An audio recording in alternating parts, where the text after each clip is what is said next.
So essentially, I'm gonna basically give like a really broad like history framework in order to ground this workshop.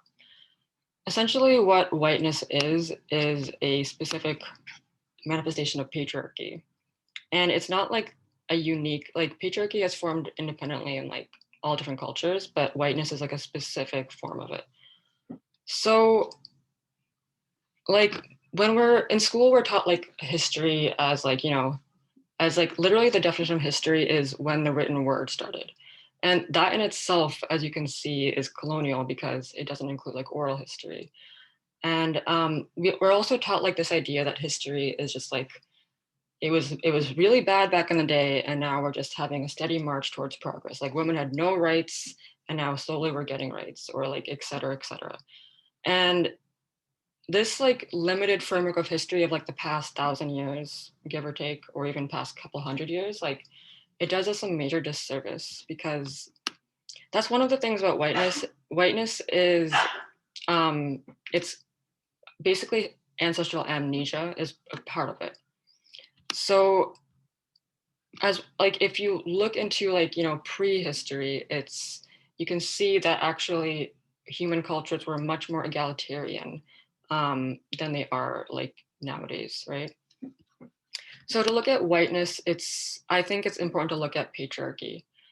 And patriarchy basically developed like 10,000 to 7,000 years ago. It came from the advent of agriculture, essentially. And agriculture came about basically through land trauma.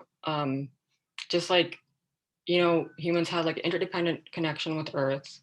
All was going well. And then all of a sudden, like, it wasn't going well. And that basically, that turn of like, oh shit, like, maybe we can't depend on the Earth. Now we have to like do something else. That is kind of when it turned to like controlling other humans to get their resources and like having to control the earth like through agriculture. And it's like this is like a broad framework. It's not necessarily like that all agricultural societies became like, warring and violent, but like that's like the general trend. And so like when you have to accumulate resources and control land, that means like that you can never have enough because like the land eventually depletes and you have to get more land, and to get more land you have to like basically conquest other people, and et cetera, et cetera. And from these developments we get things like controlling of women, controlling of children, as well as controlling of animals. And all of these separate things, they have like their own implications.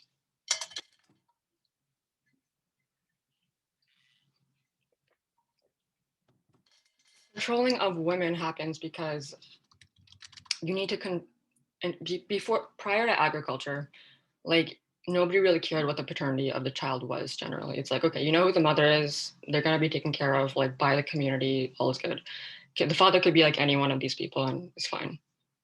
But like when you need to control land and you control the resources, you need to control like who, like the people who are going to tend the land, and you need to, so it becomes like, because you get more children in agricultural societies, but it's just like individual children get like less valuable nutrition. The nutrition is like, you get more food, but it's less nutritious essentially. So you need to create, so you have the ability to create more people essentially. And you need to create extra people in order to tend to the land and to ensure that like, whose stuff is whose, because the transition from like nomadic, like hunter gatherer to like agriculture, it creates like also like a hierarchy of like whoever has the most stuff, land, resources, has the most power. So it creates also this centralizing of power. And so to keep like the power within one line, you have to control the paternity, and therefore you need to control women's bodies.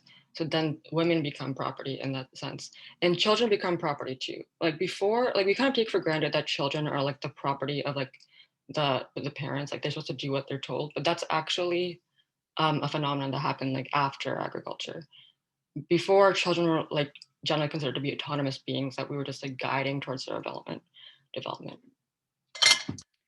And also the control of animals, right? So like when we were hunter-gatherers, like when humanity was largely hunter-gatherers, like we had like more of like a sacred relationship to animals and hunting. Like we weren't like above them. They were sacred in helping us eat. But like when we had to when we started to control animals, like and that became our property, then essentially like we got cut off from our own humanity in a sense.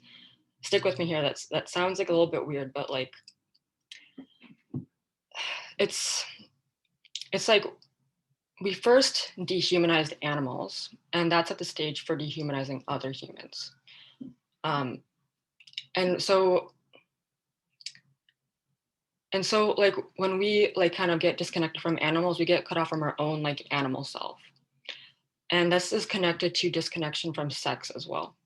So think about it, like all of the insults, you know, like, oh, dick, C word, like whatever, like asshole, like all of these things, all these swear words are like the bottom half of our bodies, like genitals, right? Or like, you know, fuck, like all of these things have like a sexual nature. Or the other insults tend to be like animals, right? So we've associated like animals and sexuality with like someone being beneath us, as well as, but the deeper root of it actually is sex and death are actually connected in our minds. Yeah, I know, it was really crazy to think of children, like we take it for granted children are like considered property, but yeah. So anyway, like sex and death are actually connected in our minds. If anybody is aware of terror management theory, it's essentially like this, it's a theory that kind of it's the idea that like humans are the only animals that are conscious of their deaths, but still have to like live and do things for a living. So like to cope, like the theory is like to cope with like this fundamental contradiction, we create like culture and stories and ideologies in order to like create meaning and certainty in the world so that we can cope with our inevitable deaths. And like the thing is, terror management theory does have like empirical support.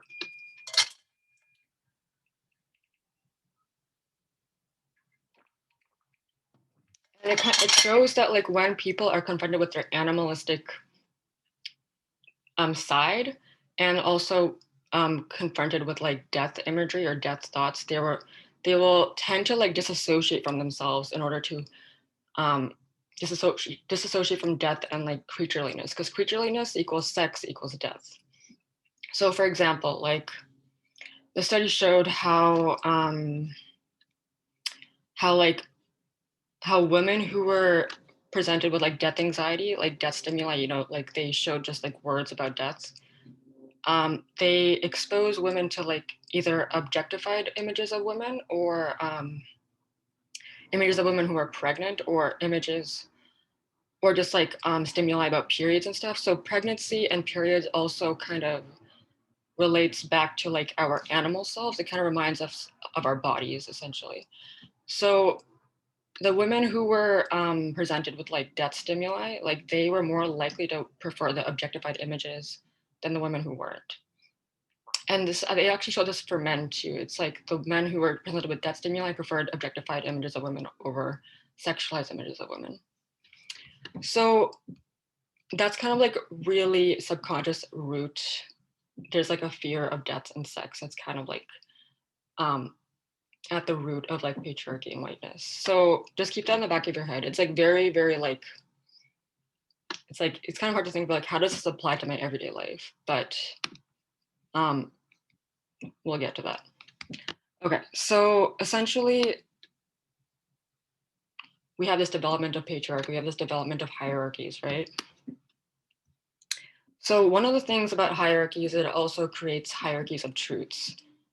Matrix morality, my truth is better than your truth, right versus wrong. And that's important in terms of like colonization and war, because it's essentially, it creates an inability for multiple truths to exist, right?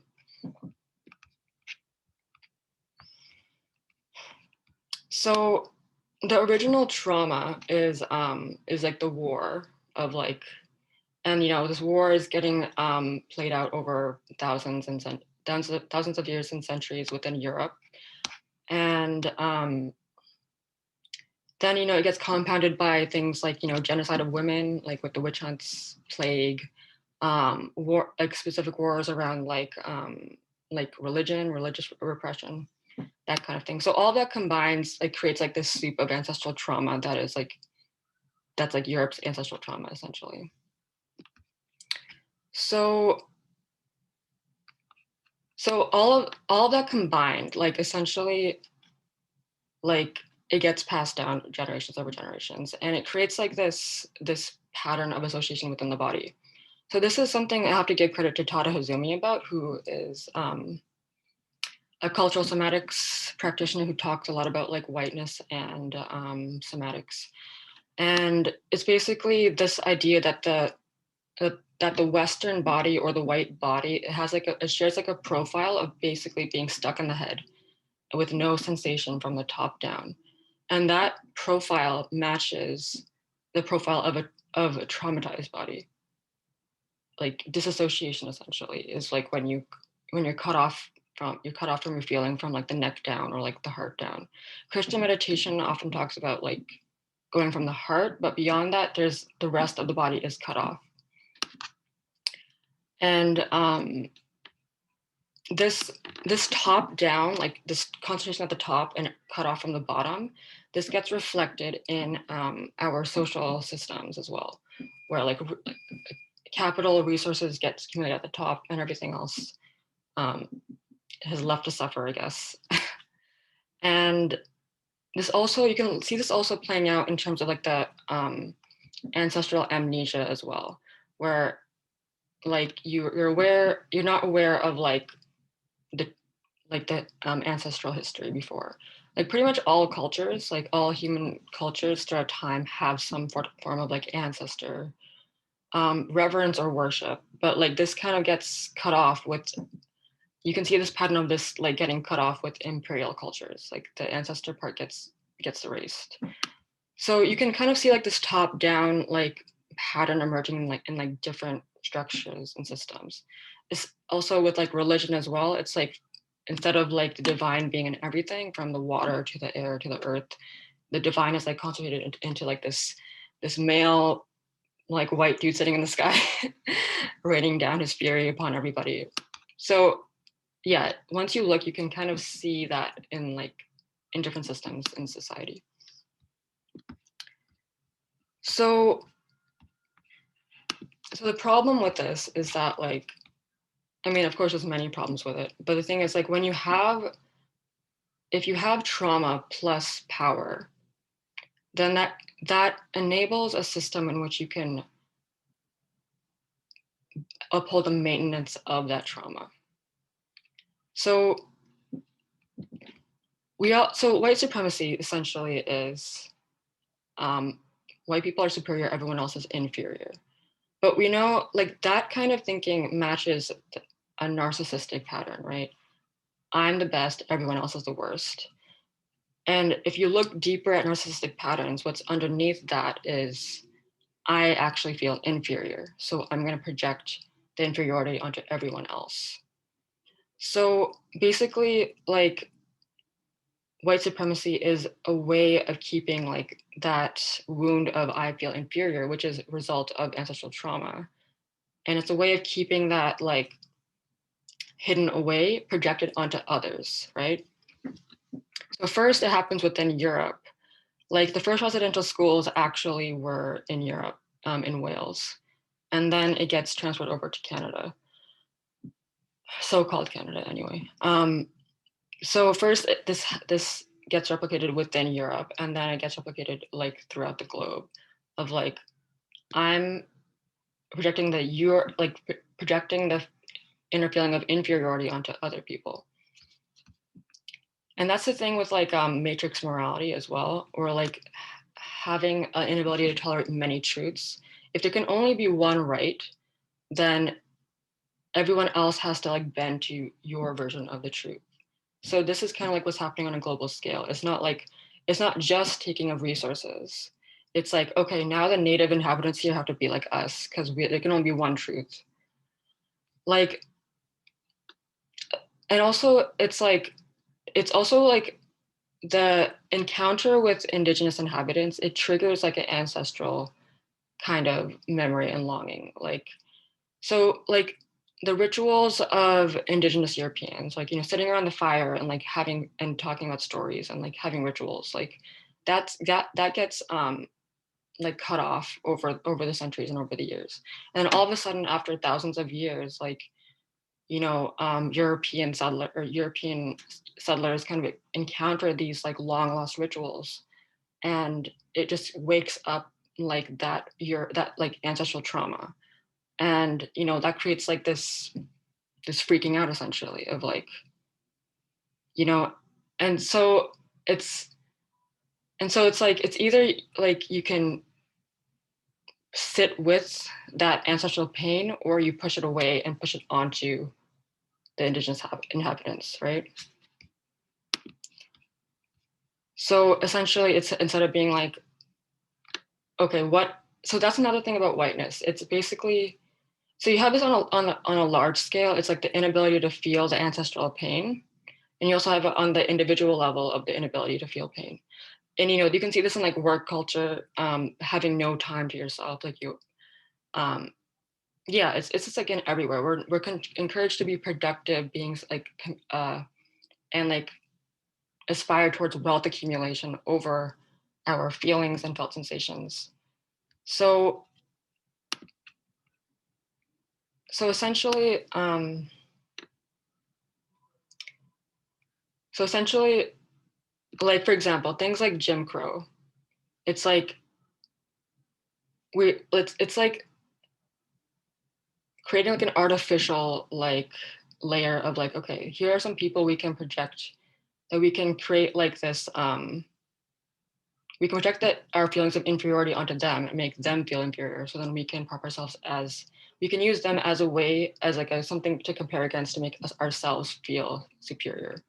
And that way, so, and that's just one system, but that kind of like the maintenance of this trauma is not just in like, you know, racial, like those racially segregated laws. It's like in like schools, institutions, churches. It's just like everywhere. It's like this pervasive need to like maintain like this scaffolding around actually feeling the ancestral pain. Because if they didn't have like um, this like some people to compare against, like, okay, they're inferior, so like we can, if they didn't have that, then they would be confronted with having to feel the feelings. So it's a way to, like the quote from Susan Raffo, it's like white supremacy is just a way to keep ancestral wounds raw and bleeding. And you can kind of see this, like the thing with ancestral trauma is that it repeats over and over and over again. So we have like the original violence of Europe coming to Africa, or like Europe coming to North America, and like, and from the first like violence enacted to today, to like the police shootings, it's just like the repetition over and over and over again, because that's the nature of trauma, is that it repeats over and over again until there's enough awareness around it to break it.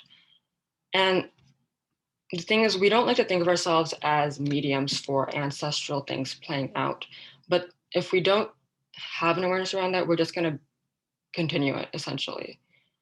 So, like indigenous systems have always acknowledged like ancestral trauma as a thing, but only more recently has Western science caught up with like epigenetics. For those who don't know, it's basically like trauma can change the DNA and get passed on. So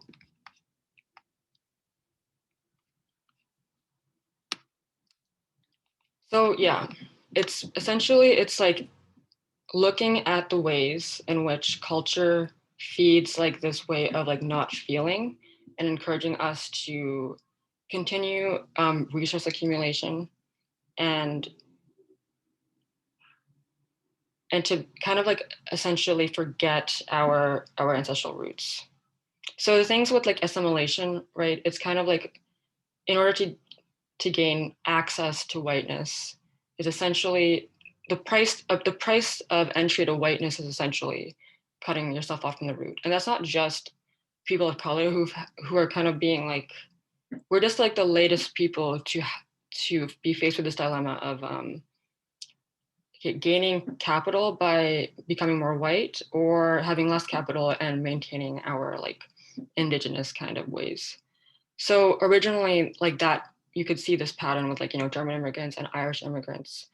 And, like I remember my high school teacher talking about how like his German family like encouraged him not to speak German to like fit in better. And that was like a prideful thing to like fit into like the overall like white culture, right?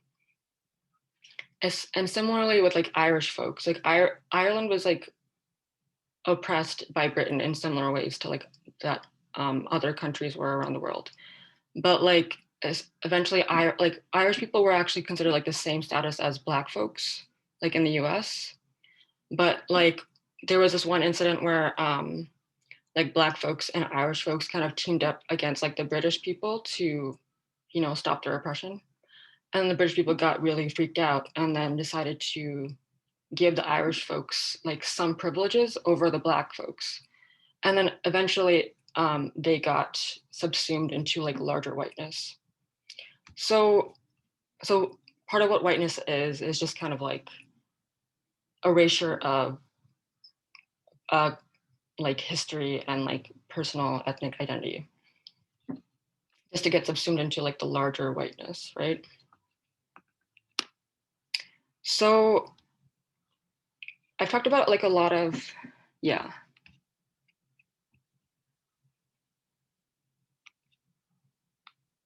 I'm just catching up with the comments right now.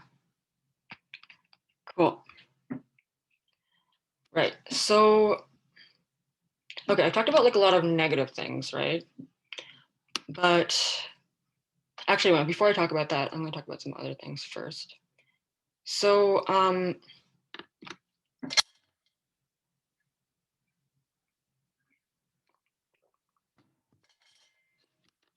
so this pattern of like dissociation from the body, this creates like an inability to discern form from energy. And it also creates like this, it creates like this focus on hyper-rationalism. Like if you can't prove it with empirical science, it doesn't exist. Or it's just like nitpicking each and every point in a granular nature. Practicing the letter of the law, but not understanding the spirit of it, rigidity, that kind of thing. These are the kinds of things that disassociation produces. So, so something that's like I've noticed with whiteness is that like there's like this niceness on the surface, like polite genteelness on the surface, but the energy of it is like anything but. And so, and not even just niceness, but just like in general, like something is how it appears on the surface, but the energy of it is not what it appears. So, like for example, like a lot of us here have come from like social justice culture, right? And there's like I guess there's a problem in social justice culture where like they're purporting, for example, like restorative justice values, but still enacting the same way, like carceral punishment systems. You can see this in like cancel culture. It's like if you don't say the exact thing exactly right, or if someone with clout in the community has like said something against you, then the whole community is turning against you, regardless of like the contextual factors. That's not the case always, but it's like in appearance, it's like, okay, it's accountability, it's a sort of justice. But if you look underneath that and feel into it, it's like the same carceral punishment justice system enacted in like a different form. That's another thing as well that I forgot to mention. Is just like when you have matrix morality, which is like my truth is better than your truth, only one truth can exist. That creates like it creates basically punishment and shame, and yeah, it creates like these systems where like if your truth doesn't fit my truth, then your truth needs to be squashed down, and like this and maybe that your truth is, so your truth is your truth, but it doesn't fit into like, you know, the imperial truth. But in order to survive, you have to suppress it, right? And when we have to suppress our own embodied truth, that often leads to shame. It's like, okay, this is my reality, but it's wrong, so I'm wrong. So shame is actually a very white thing, especially with you know, religious trauma as well, like this fixation on being good or bad or right or wrong. um, and if you're wrong or bad, then you have to feel shame and guilt and all these things, right? So that is also something that's part of whiteness.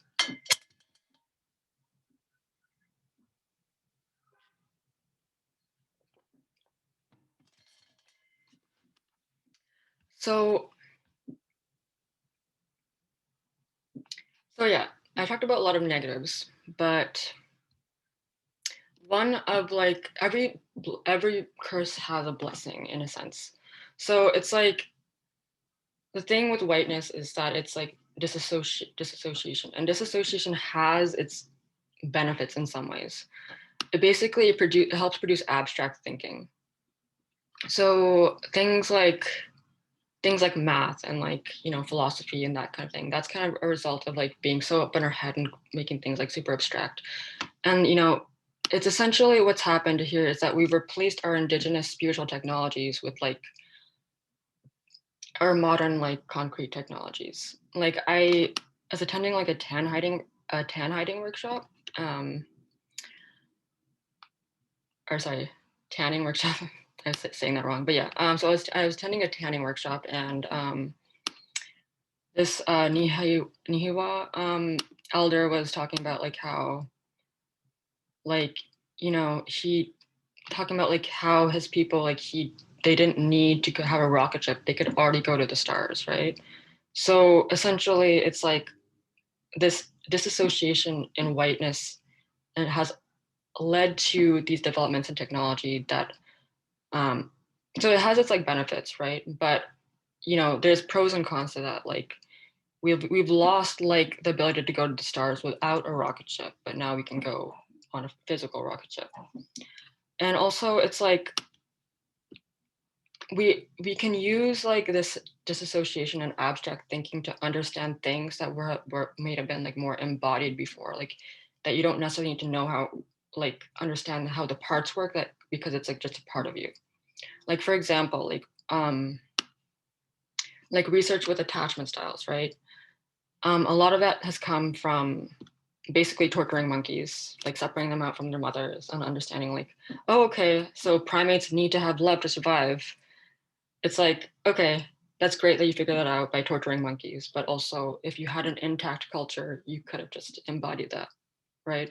So yeah, there's pros and cons to it. So like nothing is ever like really like, for lack of a better word, like black and white. Like there's nuances to like, whenever you have a trauma, you also have resiliences that come with that trauma, right?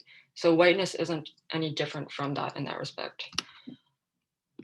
So does anybody have any thoughts or questions before I'll talk about like basically how to heal, like some tips for how to heal whiteness?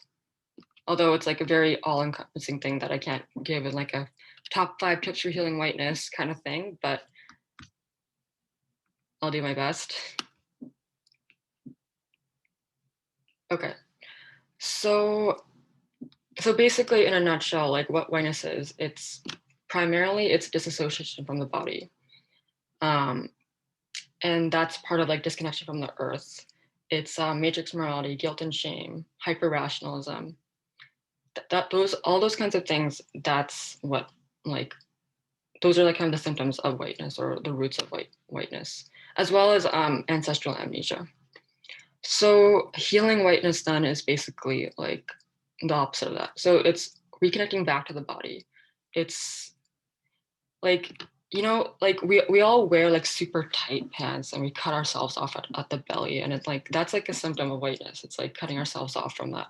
So maybe you'll wear some, instead of wearing your high-waisted pants, wear some like low-waisted pants and let your belly like hang out, you know. So it's like connecting with your body.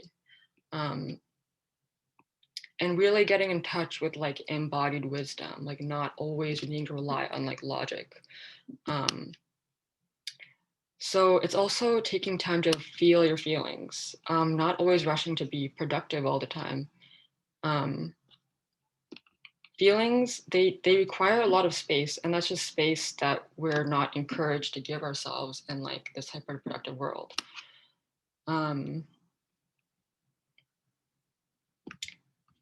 Yeah, so reconnecting to the earth as well.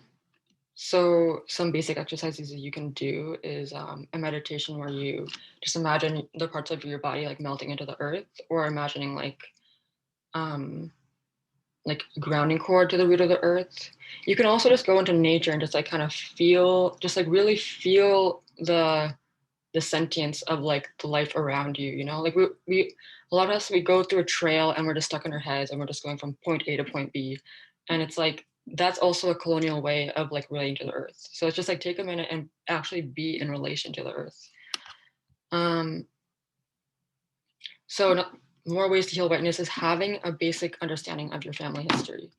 And connecting the patterns that you see to historical patterns. So for example, it's like if you have Irish background, it's like, okay, so yeah, in Ireland, there was the history of British colonization. There's a potato famine. There's like religious, like wars and persecution and all that. Okay, how does that relate to my family? What am I seeing in my family? Okay, I see alcoholism. Like, is that related to what happened then? Like, connecting these dots, right? Okay. So yeah, it's like understanding the ancestral landscape in your family, as well as taking steps to heal it, you know? Like that's ancestral healing, it's like a pretty big topic, but yeah, I guess like if you wanted to start, it's just first do the research, and then you can do some meditations to intend to connect with like your pre-trauma ancestors to get guidance on how to heal like the traumatized ancestors in your family. That sounds like, I know like the range of beliefs is gonna range from like, you know, more secular to like mystical or whatever. I kind of like to look at ancestral healing, like if you want to look at it from more like a rational perspective, like you can look at it from like looking at time through like a quantum perspective. And like if you look at time through a quantum perspective, it's like time is existing, like all timelines are existing simultaneously all at once. It's not like second by second by second, but like everything is happening all at once. It's like a giant picture where the blob, like if you've ever taken a photo where someone's in motion and then they become like a giant blob, like looking at time from like a fourth dimensional perspective, it's like everything is a giant blob because everything is happening all at once right now.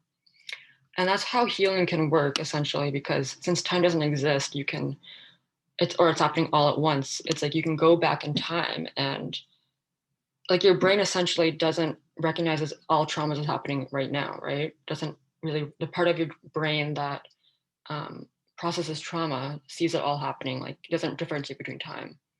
So it's like if you can recognize all is happening simultaneously, then like we're just like a direct line from the first ancestor to where we're living right now, and we had the power to go back and fix the kink in the line in order to like and help our generations 7 generations from now, you know. I don't know if that makes sense. So Sneha is recommending a book. Oh great, okay, check it out. Okay, so yeah, that's like if you want to go deeper into ancestral healing, Daniel Foor's book is a good intro. Tada Hozumi's work, who I mentioned before, like they have good stuff. Dare Sohei as well. Just let me know if you want those. Yeah. Okay, so the other things is have a basic understanding of what your relationship is to other people of color. So for example, like with yoga, it's like essentially yoga is adopting the cultural orphan of whiteness in order to reassociate itself back into its body, right? Because as we talked about, it's like disassociation of the Western body, and we have cultures who still have like that bodily connection coming into the West to help Westerners reassociate. So that's an example of like, so that's like a relationship between essentially mostly like white folks and like Deshi folks, South Asian folks. And here it's like the South Asian people are adopting like the white people in order to help heal like the dissociated body. So thinking about like what is your relationship to other BIPOC? Because like if you don't consider this, then it can get into appropriation territory, or like basically essentially it's like I see a lot of people like white folks like, you know, want like if you've ever looked at like yoga, there you can never there's like hardly any like South Asian people represented in yoga spaces. And it's just like yoga journal. They've had 432 covers. Not one of them is a South Asian person. That's ridiculous until you look at it from essentially like this white fear. It's like this idea that like it's like clinging on to like cultural appropriation in a lot of respects is like clinging on to something because there's like this fear of letting it go. It's like if I don't have this, then what am I? I'm back to being an orphan. And it's just like not recognizing like one's position as an adoptee of a cultural tradition, right? So and if that was to be recognized, then these folks could actually look at their ancestral trauma better. It's like, okay, I'm being adopted into this tradition, but why do I have to be adopted into it? Okay, I need to look at my ancestral trauma like a bit more closely. Okay, as well as look at your relationship with wealth accumulation. So is your relationship to money and security, is it like anxious, like you're clinging on, or do you have like an easy like flow and trust with wealth accumulation? And essentially it's like that original trauma of being disconnected from the earth, so needing to control resources and control people in order to be secure, right? So now it's like on the individual level, it's like we need to control money and control our safety in order to be okay. So yeah, it's just like looking at the relationship, because as we mentioned, you know, patriarchy, whiteness is a specific form of patriarchy, and patriarchy is essentially the control of resources. Um, and the last point is, you know, getting more comfortable with the void and with death, because yeah, like disconnection from the earth is essentially disconnect. If you disconnect from the earth, you're disconnected from life and therefore death. So you can't separate out life from death. Um, this capitalistic machine of and globalization of like always needing to like grow, and like no matter what the cost is to the planet. And as we know, things that always grow and never contract, aka death, like that's what a tumor is. A tumor is something that always grows and always expands and never like contracts, right? So you can look at whiteness in a sense as fear of death. So yeah, just consider your relationship to death. I don't have any quick tips on that, but yeah, something to consider. Actually, I do want to share like this quote that my friend wrote. She's brilliant. So let me just pull it up.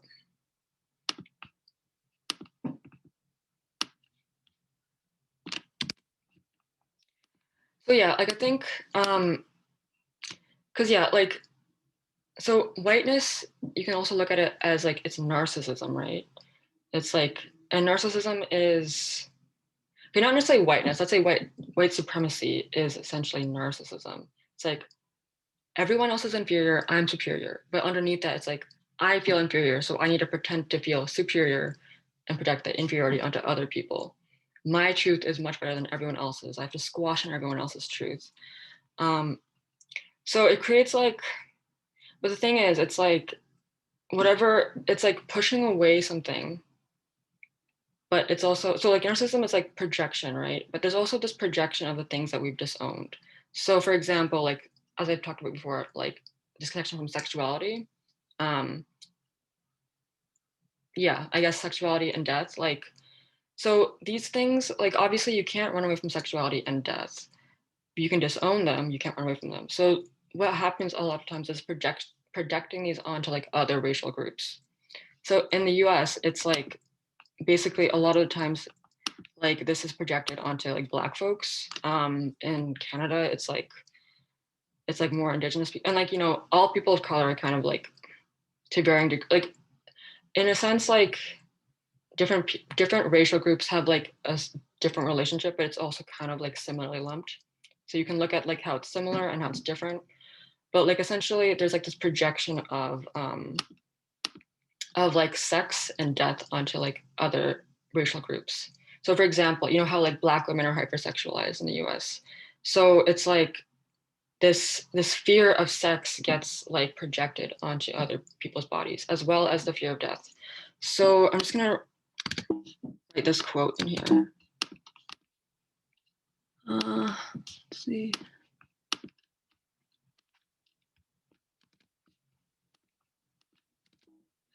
For some reason, I can't copy and paste, so I'm just gonna read it out. Okay, so lately, I'm so tired of hearing anti-blackness is the problem. Blackness is not the problem, nor is aversion to blackness really the problem.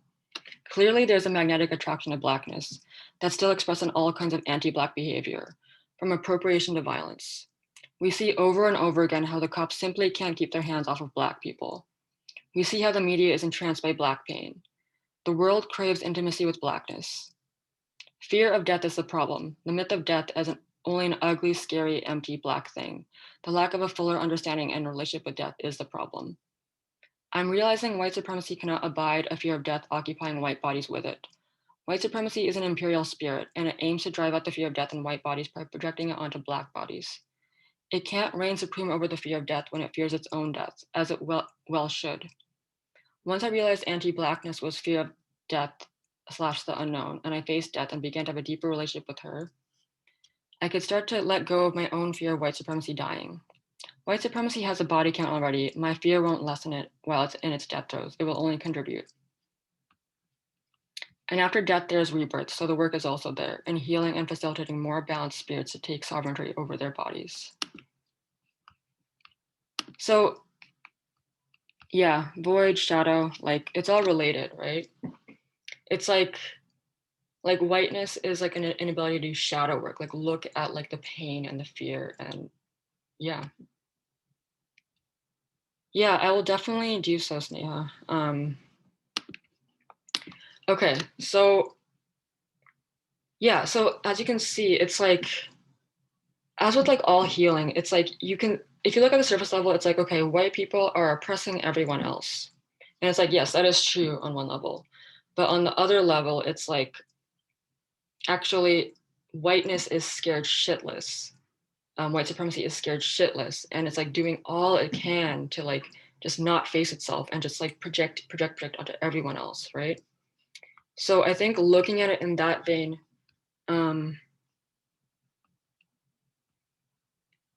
yeah. And so Fola brings up a good point, like this COVID thing, right? It's like, it's kind of forcing the world to look at death and like actually slow down. It's like, what happens if the economy isn't continually growing, eating? What if like, it's because we haven't come to terms with death and contraction. It's like essentially we're being forced to look at it on a global scale. So yeah, like looking at it from this vein, right? It's like often what you see is the people who are the oppressors actually on the inside feel like they're victimizing others because on the inside they feel like a victim. That's what the cycle of trauma is about, right? Okay, so now I'm going to move on to healing internalized racism.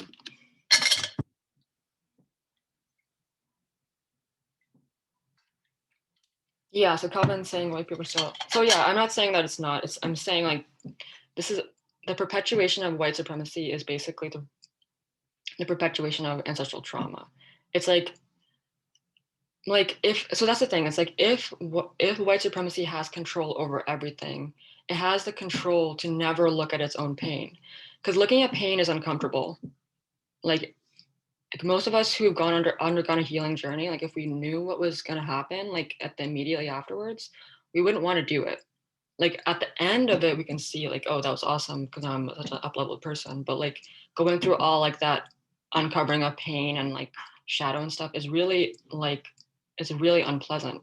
So it's like whiteness will never, like white supremacy will never look at itself unless it's forced to. Because it has control over all these systems, it's just going to keep perpetuating itself unless there's like some kind of like really big thing to like force it to like look at itself, right? Like we're seeing these baby steps, but like this repetition is going to continue. Like they're not gonna, like the white ghost is like not gonna go of its own volition, essentially. Like it will hold on for dear life for as long as possible. So yeah, we have a lot of work to do, clearly, in this arena. So okay, so now let's move on to internalized racism.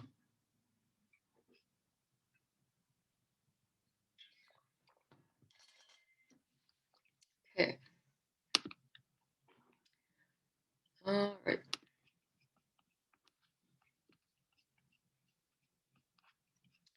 So essentially what internalized racism is,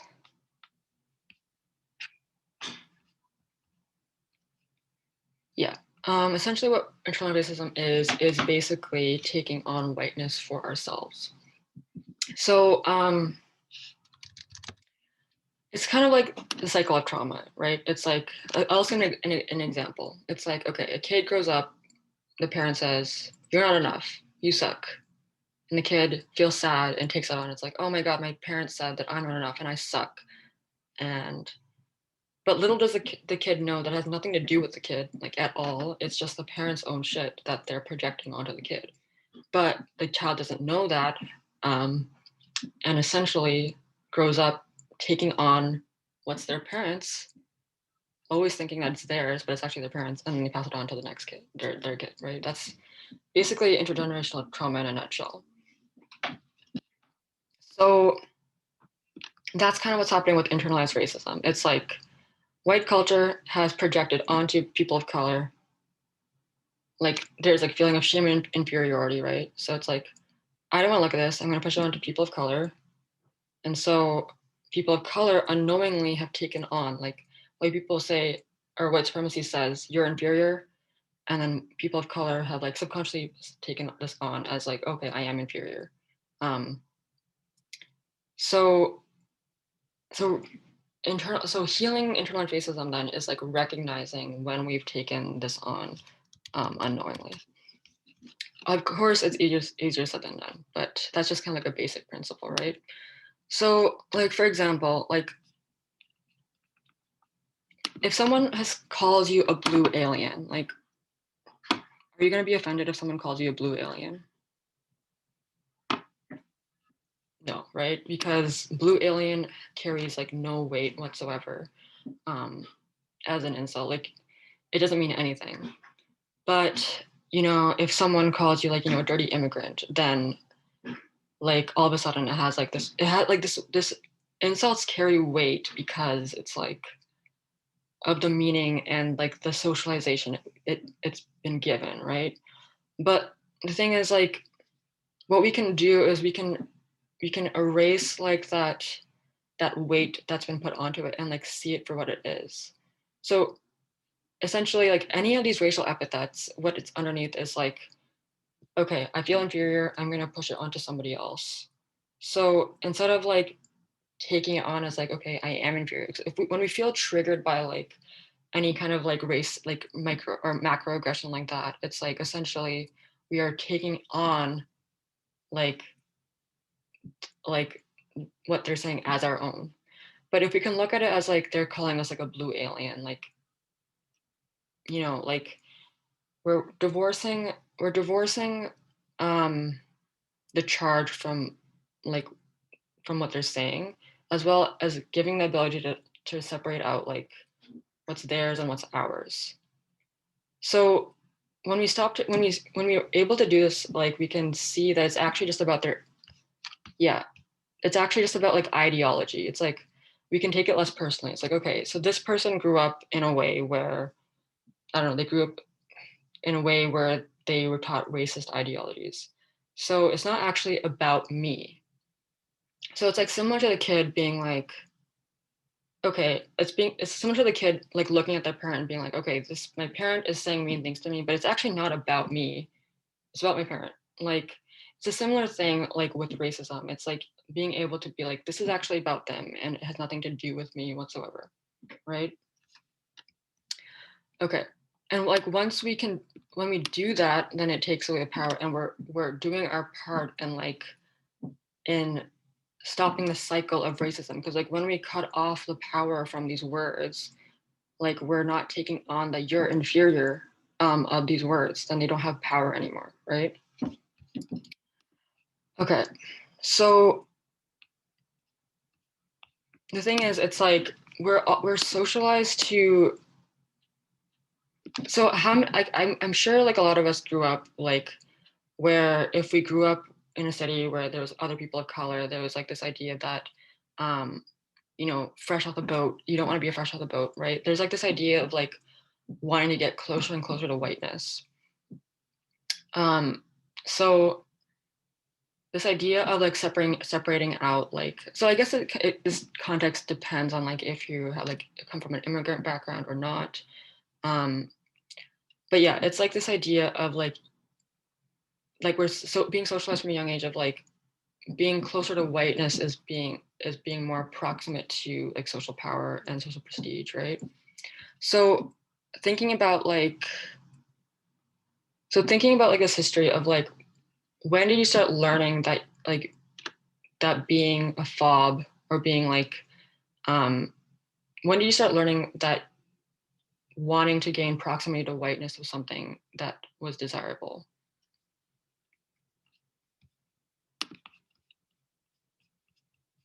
And like do you still have like this separation between because the thing is it's like you can look at your internalized racism by tracking how you feel with like um members of like your own race and members of like if you come from an immigrant population or like members of people who like you know aren't like born and brought up in North America. And like do you notice like in your body like any feelings of like oh like I'm not like them, like I'm like you know um I'm different. Like I noticed like the first time I was like so me and my family were going like on this like boating trip in Canmore and like yeah like the boating people were like oh you're this is gonna be we missed like one of the times and they gave us like another slot and the boating person was like oh, okay this is for special people and I didn't know understand what he meant until I went on the boat and it was like all brown people. So like I realized like that person was doing a microaggression because of like I think it's a thing. It's like timeliness, right? It's like people of color tend to have like more flexible like timeliness, whereas like you know whiteness tends to be like you know you got to be on the dot. And so I noticed like I felt a certain feeling like when I noticed like the boat was like full of brown people, like and like being associated with like oh you're one of the special people, right? So at that moment I noticed like I felt uncomfortable and I noticed like my internalized racism in that moment. So just kind of tracking like how do you feel in like groups of people like in your own race, right? Okay, so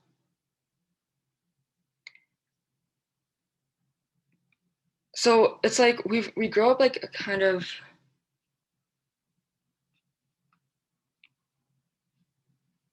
yeah right. It's essentially like it's like the crab in the bucket syndrome. It's like internalized racism is kind of like vying for a piece of like the white pie, right?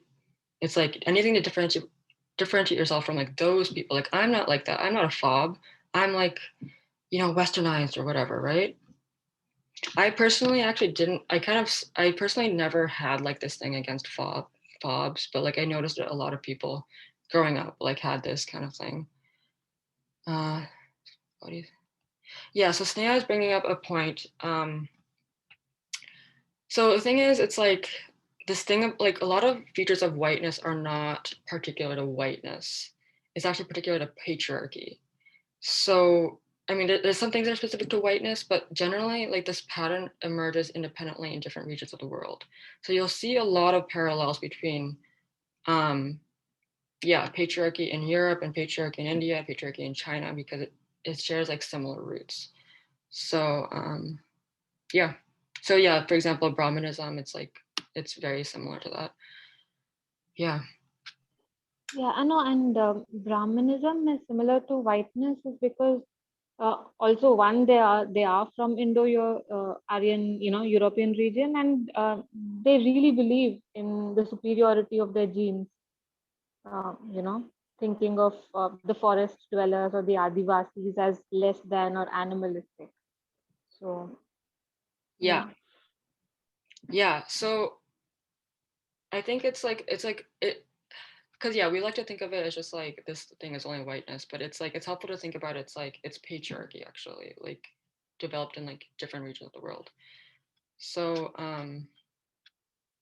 yeah, so you can see it's like the thing is that whiteness it's so pervasive because of like colonialism, and it's also a bit more intensified in Europe just because like the land trauma was so much greater there and the warring was so much like more intensified in that region of the world. um yeah, but I mean, that's the thing, it's like social justice culture, it's not necessarily going to talk about like these different layers about like how it's like not just whiteness, but it's actually like a development that happened in humanity. So these kinds of things kind of like complicate like the narrative, the simple narrative of like white people have fucked up the world, kind of thing. Yeah. So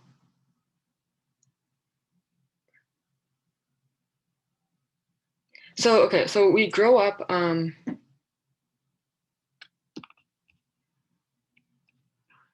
Yeah, so like similar with like, yeah, black people's hair is like so politicized, right? It's like, yeah, so like this whiteness plays out like in our bodies and like our clothes and like how we walk and like, so, and we also kind of grow up in like internalizing like the white gaze, right? So what I was experiencing was like part of it, like that day on the boat, was like experiencing like the feeling of like the white gaze. So part of like the white gaze is like always thinking of yourself as like not just like a person, like a woman, but like a brown woman or a black woman or a black man, right? It's like internalized racism is like kind of thinking of like whiteness as the default. Um, so looking at like how, yeah, it's just like understanding that we've been shaped by the white gaze, and like growing up, like all the stuff we saw on TV was white stories, right? White images, the dolls we played with probably white, like, and just like when we're young, like that's the time when we're absorbing messages about the world. We're very easily programmed. So if if you only hear white stories, only see white images, um, what kind of like impression do you think that does that make on a developing mind, right? So it's like we get this idea of humanity as a like the model for humanity is like of course we have our families, but then we're socialized by much more than just our families. So our model for humanity becomes essentially whiteness, right? I'm just gonna charge my laptop, one sec.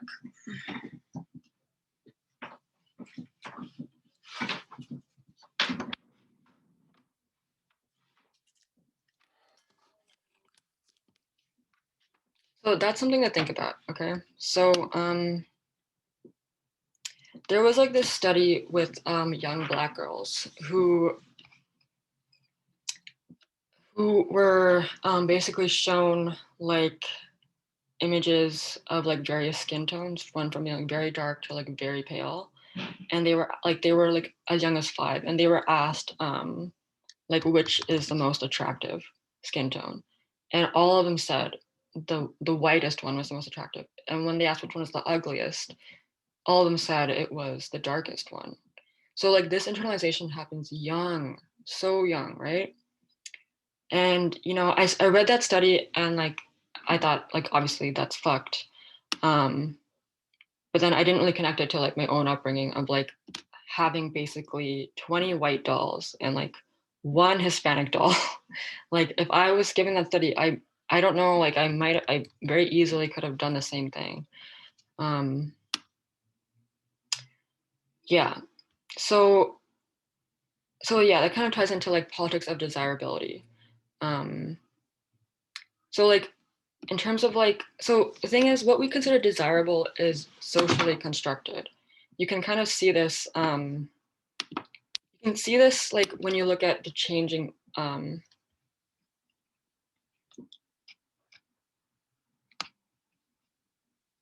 just catching up with the comments.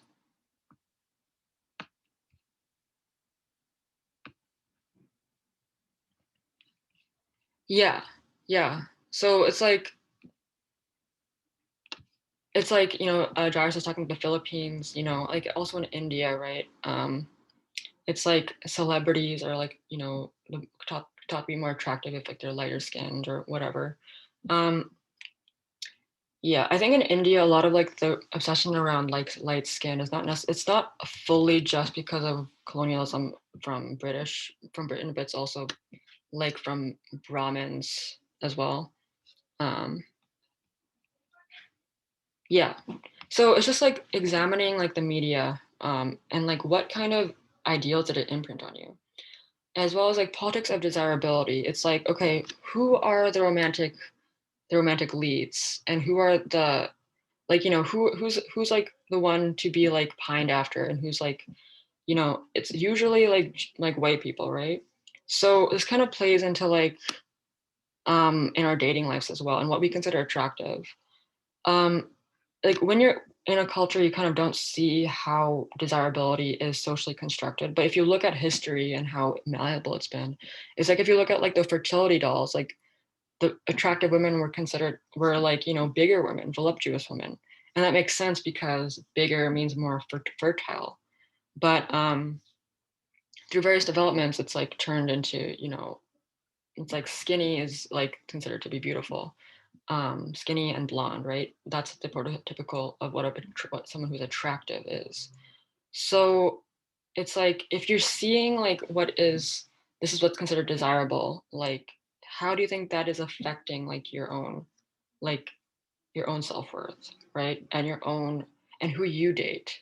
I know like a lot of people like for example, I know like with Dashi people, like there's a lot of like, you know, talk of like not wanting to date like a brown guy, right?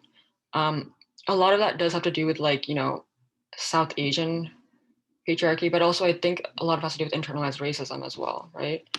So yeah, just like kind of looking at that, like how is this shaped like yeah, your romantic preferences and how you look at your potential dates and how you look at yourself as a potential date.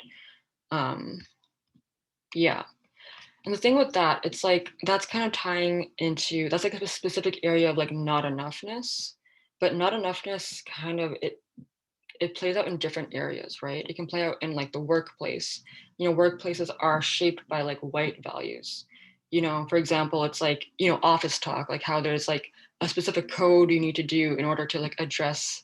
So as I was talking about before, like how like there's like niceness on the surface, but underneath that niceness it's like actually not anything but nice. But like if you're an office talk you have to like play by like these rules of like and decorum of like um this is how you go about saying what you need to say. You have to go in like a super roundabout way and like using all these flowery terms, right? That's a super white thing. So it's like having to so like when we don't fit into like these like white codes of behavior that we don't even understand is around us, it's like that's kind of it produces like a feeling of not enoughness in like the workplace and in school, like for example, where all we're told is like white stories, white history, that kind of thing. So it's like it's pervasive, right? So but the thing is that a lot of the times, like the not enoughness, it's like the internalized racism is not necessarily like the root of the not enoughness. It's like one aspect of it, but a lot of the times it's actually piggybacking off of an existing wound. So I'm just gonna drink some water and explain more about that.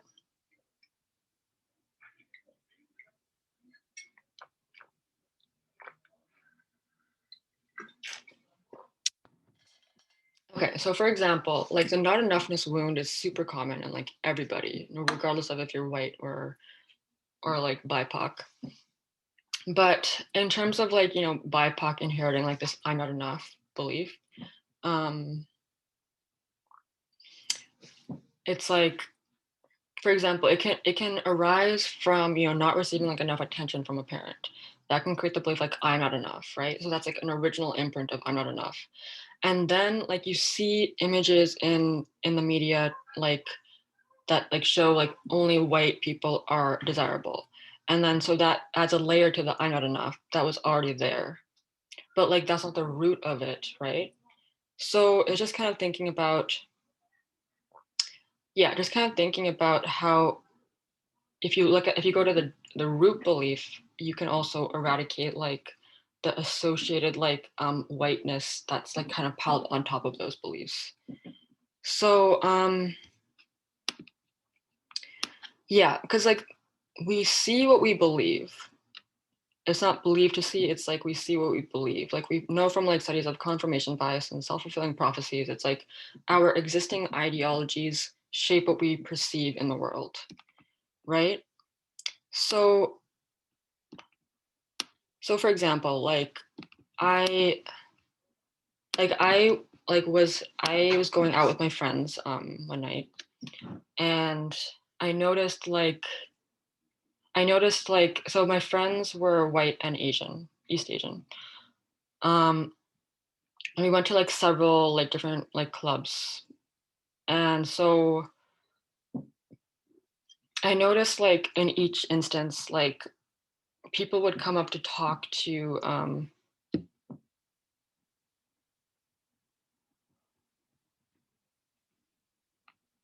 yeah, I'll respond to your comment, Calvin, in a bit. But yeah, so yeah, me and my friends were out dancing and stuff, and yeah, so I noticed like people were coming up to like talk to like either both of my friends, but like not me. And like this happened like on like three different occasions where like people would be coming up to talk to them and not to me. And it was just so weird. And then I was like, okay, I think this has to do with like race.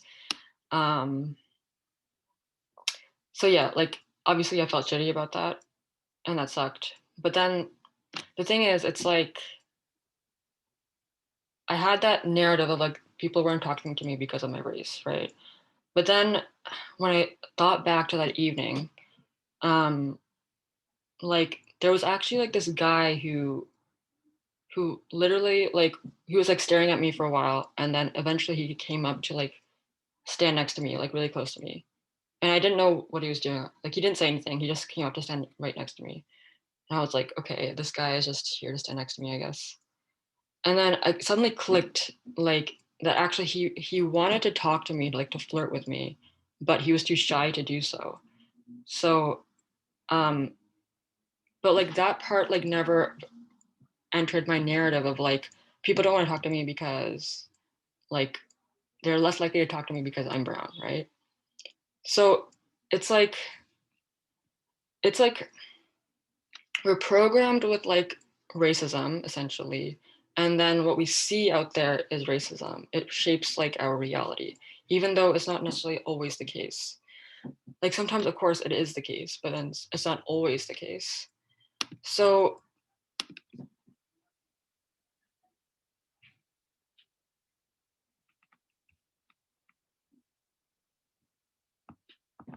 Yeah, it's like what Calvin's bringing up. It's like religion is a great way to colonize people. And so, yeah, like this idea that like Jesus is white, like, like Jesus was a brown guy. So it's like, yeah, it's pervasive, right? Like these images that were shown like about divinity, about like whiteness, like it's all like connected. Um, yeah. So so the thing is, it's like, yes, racism is happening, but it's not happening all the time. But like this, that's part of like the effects of racism is like not being able to tell like which is which in any given moment, and that can kind of drive people crazy.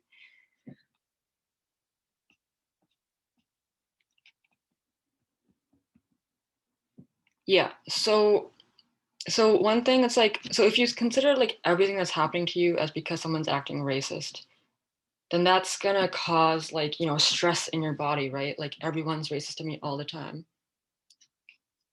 Um, but on the other hand, if you look at things of like, if you don't see the racism, that's also a problem, because then there'll just be like this miasma around you. It's something that you can't quite put your finger on, but it's off. But it's like, and you might just end up internalizing like the racism, right? There's a study that talked about like, so I'm just gonna read this out. It was a study talking about meta stereotypes. So, do other people perceive us in terms of meta stereotypes? To find out, researchers had pairs of Aboriginal and white Canadian students at the University of Manitoba engage in a getting acquainted conversation.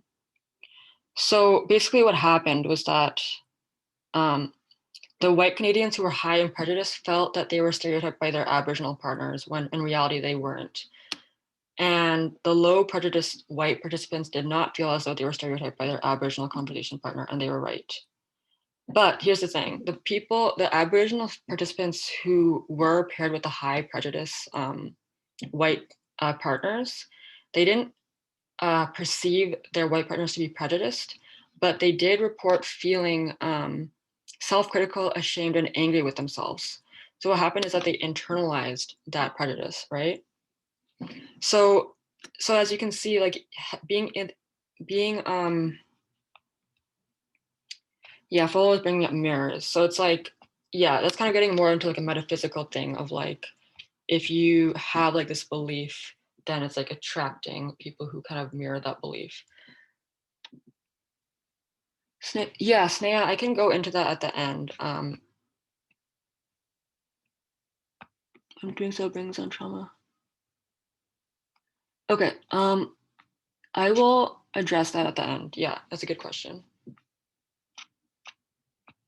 So yeah, it's like this idea of like, whether you want to look at it from a metaphysical perspective or like a literal perspective, I think I believe in metaphysical perspectives. So it's like, I do think like if you have a belief of I'm not enough, you'll bring in people who are reflecting that back to you. It's not to say that it's your fault, but it's just like, it's like essentially a way of like the universe trying to get you to heal, like if you subscribe to that belief. But if you don't, like you can just look at it as like, okay, like if you have the belief of I'm not enough, then they're kind of like activating that, right?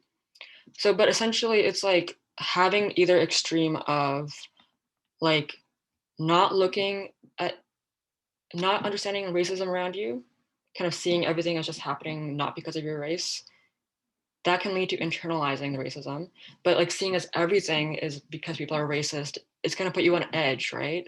It's going to make you feel unsafe. So my trick is like to discern, like kind of, so going back to somatics and feeling into our bodies, my trick to this is just like tuning into myself, to my inner intuition and guidance, and being like, okay, was that incident because that person is racist, or because it was something else completely? And that's what I do to like kind of navigate between that, and I find it to be helpful.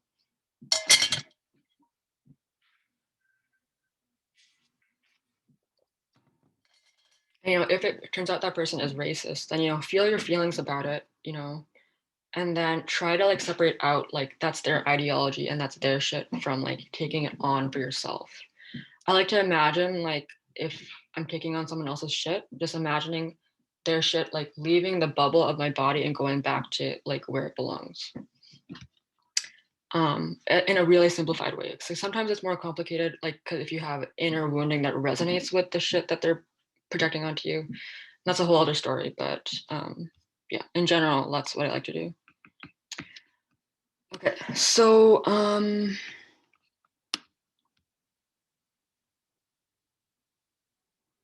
so going back to ancestral trauma, part of what whiteness is amnesia about ancestral trauma and like ignorance about how it's affecting your day-to-day life, right? So I have an example of like a visceral example of ancestral trauma like in my life. So um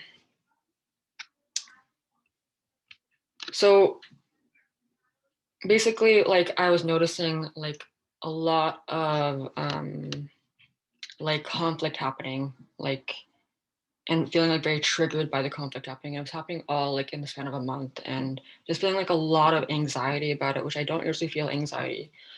And so like I went to my healer about it, and then essentially like she brought up the idea, she asked me like, is all the conflict that you're having, like, is it with white people? And I'm like, yes. And then she basically brought up the idea that like of like ancestral trauma from conflict with white people. And it clicked for me because my ancestors were persecuted by British colonizers. Like they were actually imprisoned. Um, and like my ancestors actually like fought like against the British for like independence. And so yeah, they faced like a lot of like fear of death at the hands of white people. And it made sense like completely, like why I was feeling so much anxiety, because it's like anxiety is like ancestral fears of dying.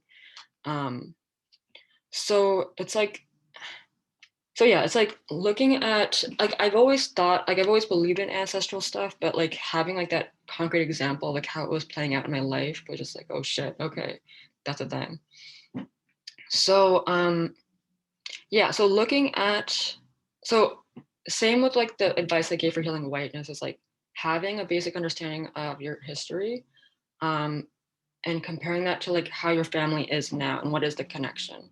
So, but also it's like, what is your family's history in relation to whiteness? You know? So like a lot of us have histories of colonization in our ancestral lands, and that's gonna have our ancestors have a specific relationship to whiteness that we're gonna carry on, right? Um, yeah, another example is like, so in slave era USA, like a lot of like Black parents would say, to protect their kids, they would say, oh, this kid isn't no good, they're dumb, like they suck, you shouldn't, they're not going to be a good slave, right? um like to make them less desirable to other slave owners. And like that gets passed down as like intergenerational trauma of like Black parents like telling their kids like, oh, you're no good, whatever. But like there's like this severing of like the original intention was like to actually protect the kid from abusive slave owners or whatever. So like thinking about like things like that, there's so many different ways it can play out, like infinite ways. But just like kind of, yeah, thinking about like what are some ways in which your ancestors related to whiteness, and how can that be connected to like what's going on today? Um, yeah, so it's also like looking at like institutions, like so there's this quote like the function of racism is distraction. So there's all this like wanting to catch up to like not catch up, but just, I guess just like it's like running on a treadmill. Yeah, it's kind of like running on a treadmill for like attaining some ideal that it's like never that you're never gonna attain, right? It's like whiteness says, okay, you need to talk, articulate. Okay, yeah, thanks for attending. Okay, so yeah, so like whiteness says like you know like you need to do X, Y, and Z in order to like be acceptable and be good. So it's like you got to get this degree, you got to talk articulately, you got to dress this way, whatever. It's like all these different things, right? So it's like recognizing like, okay, where are you running on a treadmill right now, like trying to attain some ideal that was like set up by like a narcissistic paradigm, right? Because the thing with narcissism, it's like it's never, because narcissism is essentially like a giant void within itself, that is projecting that void onto other people. So it will never be satisfied no matter what you do, right? So it's just like looking at what are the ways in which you're trying to satisfy a void that will never be satisfied. Yeah. Also, for example, like in immigrant populations, it's like, you know, one of my dad's friends was talking about like Dell syndrome, doctor, engineer, lawyer.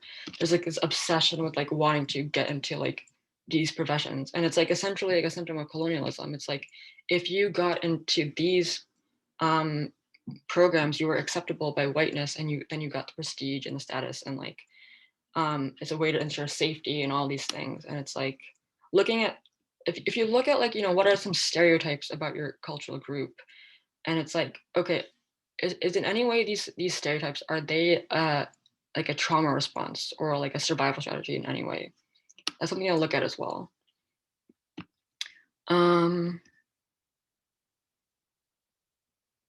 Yeah.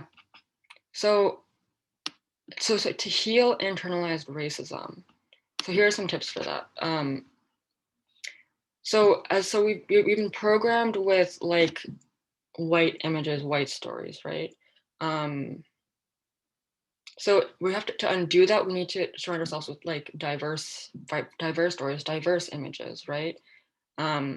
So like I have my Instagram feed, like I follow like a lot of Desi people, so I can reprogram my mind to like see more images of that. It was like shift away from the default of like whiteness to default of like what is truly like the default is like people of color are the majority of the planet. That is the default. So it's like reprogramming to that, right? So yeah, understanding your family's history in general and in relation to whiteness, right? Getting back in touch with your body. So the thing is, it's like if you are in touch with your body, you can learn to recognize signs of like whiteness playing out, right? Otherwise, if you share a disassociation pattern, you're just going to get enmeshed with whiteness or like disassociated whiteness, right? Yeah, so doing ancestral repair work and learning traditions, learning traditional languages. That's like this the start of healing internalized racism, and doing like reprogramming work.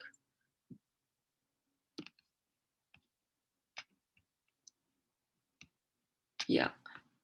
So I mean, like all of this is kind of like you can go so deep with this. There's so many nuances, so much context that you could go into.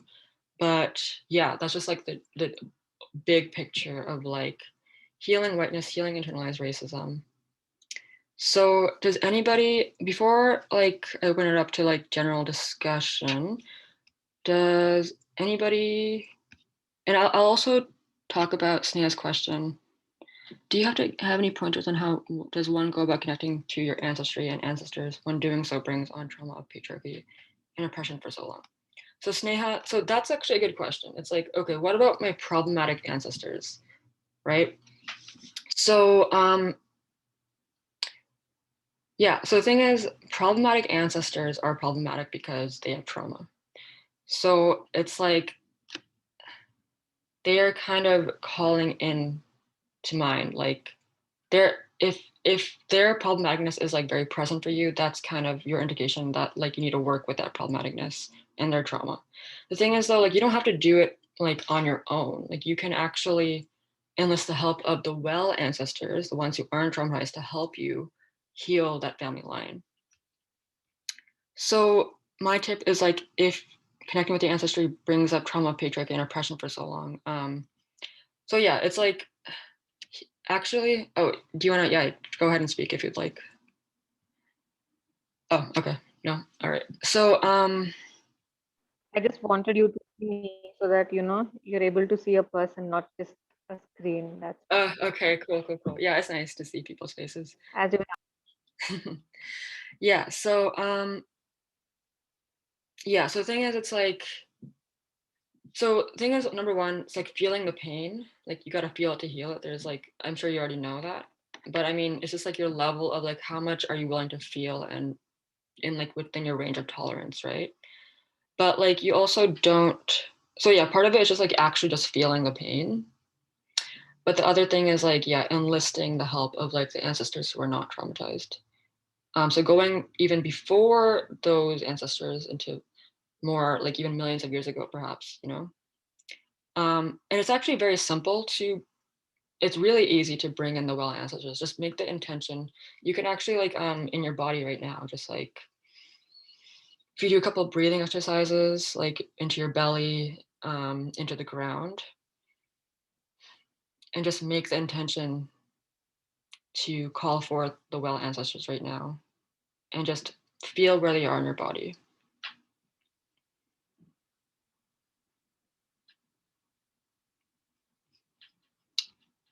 Right? So it's really easy to connect to the well ancestors. And so you can always like make, like if you go into deeper meditative state, you can probably have like a deeper connection, more visceral connection, but like, um, yeah, so you can, it's easy, you can always connect with them and they can always give you tips on like how to like heal like that particular line. Yeah. Okay. So any other questions? Thank you. Yeah, I mean, we've gone on a bit long, so like, I mean, I'm still open to the general discussion afterwards, but like, we might be good for tonight. But does anybody have any other questions before we move on to part 2?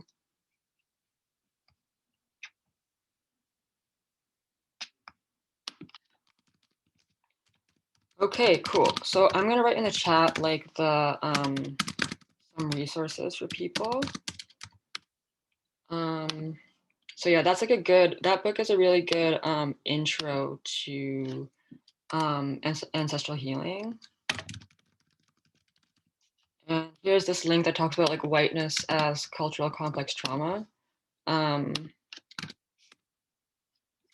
so yeah. All right. Well, okay. So thank you all for attending part 1. It was really lovely to have this. Um, I'm going to stop recording and whoever wants to stay and chat, you're welcome to. But if not, then yeah, like I hope you have an awesome evening and it was so nice to connect with all of you.